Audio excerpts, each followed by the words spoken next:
Pinalakas ng Philippine National Police ang kakayahan at kahandaan sa pagtugon ng Ilocos Norte at Ilocos Sur Police Provincial Offices matapos itong mag-turnover ng mahigit 85 milyon halaga ng bagong kagamitan na ginanap sa Plaza del Norte, Lawag City, Ilocos Norte.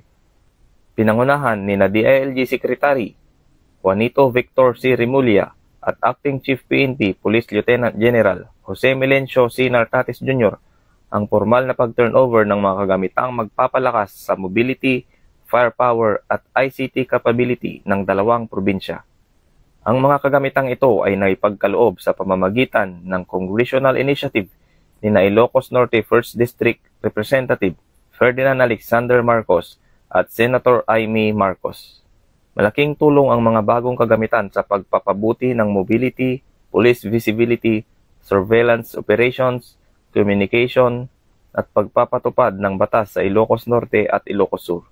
Nagpahayag ng pasasalamat si Police Brigadier General Dendo R. Reyes, Regional Director ng Police Regional Office 1, sa patuloy na suporta ng pambansang pamahalaan at PNP leadership.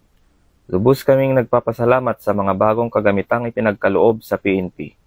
Tinitiyak namin ng mga ito ay mapapangalagaan at lubos na magagamit para sa mabilis, maagap at tapat na paglilingkod ng pulisya.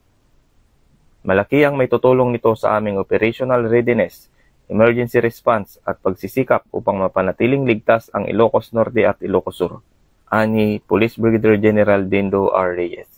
Sa pagdaragdag ng modernong kagamitan, higit pang napalakas ang kakayahan ng mga pulis sa rehiyon sa pagtugon sa krimen at pagpapanatili ng seguridad para sa publiko.